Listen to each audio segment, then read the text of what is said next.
Python is a versatile language which can be used for game development, web development, machine learning, and a lot of other cool stuff. This brief video will give you a context on what exactly is Python.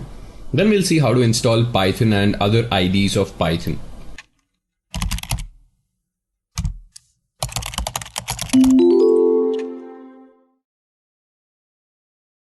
Now before we guys head off to the session, I'd like to inform that we have launched a completely free platform called as Great Learning Academy, where you have access to free courses such as AI, cloud and digital marketing. You can check out the details in the description below. We'll start off this session by installing Python into our systems, and to install Python we'd have to go to this particular site over here, Python org downloads. Let me just go ahead and click on this link. So as you see, since Python is platform independent, whether you have a Windows system or a Linux system or even a Mac, you can download Python for either of these operating systems. And since I'm using a Windows system, all I have to do is click on this particular link and Python would be downloaded. Now, after downloading Python, we would need an IDE. So what exactly is an IDE? IDE stands for Integrated Development Environment. Now, if you just download Python, we would also need some environment which would make our coding much more easier. So if you have worked with other programming languages such as C, C++ or Java, then you would know that you would have used an IDE for these languages as well. So if you have worked with Java, then you would have used an IDE called as Eclipse. Similarly, if you have worked with C or C++, then you would have worked with IDEs such as Turbo C++ or Dev C++. So similarly, we've got a lot of IDEs for Python. So one such IDE for Python is PyCharm, and we can download PyCharm from this particular link, jetbrains.com/PyCharm. I'll just click on this over here. Then I'd have to click on this download button. And as you see, we've got the professional version and the community version. And if we want it for just single user development, we can just go ahead and download this community version over here.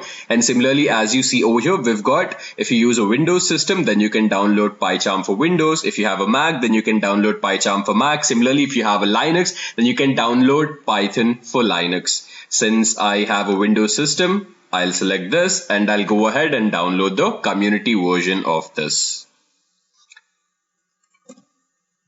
Then we have something called as Anaconda, which is actually a Python and R distribution.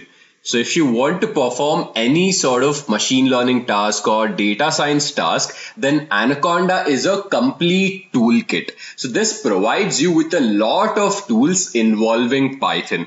So it will provide you an IDE called as Jupyter Notebook, and not just the IDE. Along with the IDE, it will also provide you with a lots of libraries such as Matplotlib, Seaborn, Pandas and NumPy. So you don't have to manually install these libraries. So once you go ahead and install Anaconda, so you can install Anaconda from this particular site over here.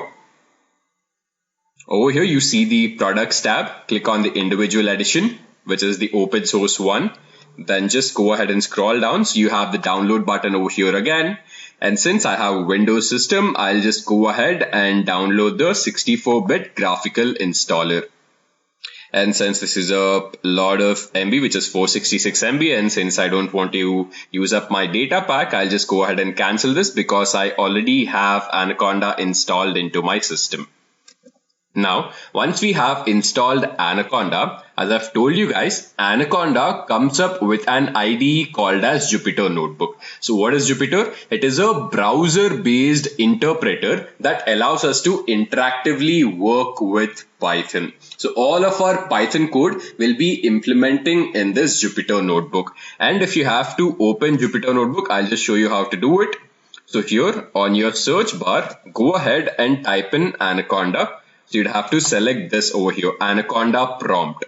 Now in Anaconda prompt, you would have to type Jupyter Notebook, and let's just wait for the browser-based interpreter to open up.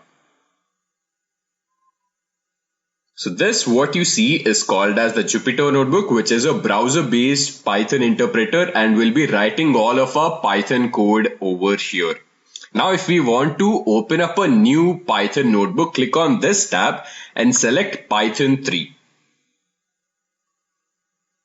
Now, once this is done, we have opened up our new Python notebook. So you have a lot of tabs over here. So similarly, if you want to create a new notebook, select File.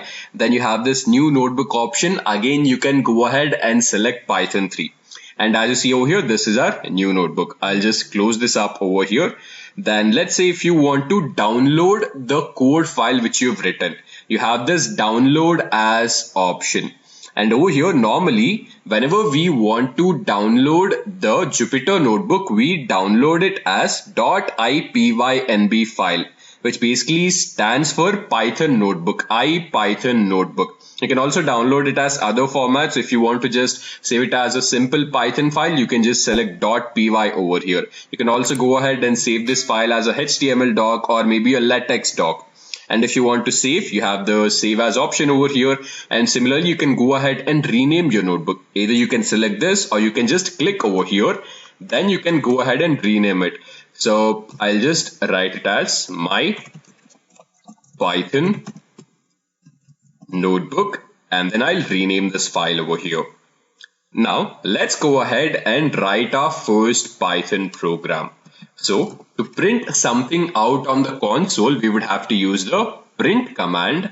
Then I'll give this parenthesis over here. I'll use double quotes, and inside this I will give in the command, this is Sparta. And I'll just go ahead and click on run. And as you guys see, we have successfully printed out this is Sparta. We have written our first Python program in Jupyter Notebook.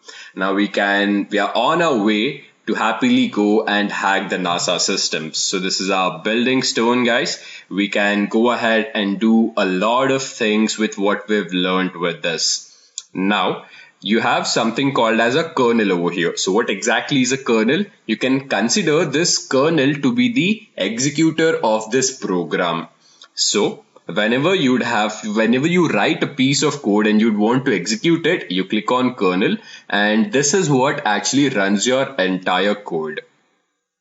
Then let's say if you want to add a new cell above this. So this, what you see, is called as the cell. And if you want to add a cell above this, you click on insert, then you have the insert cell above option.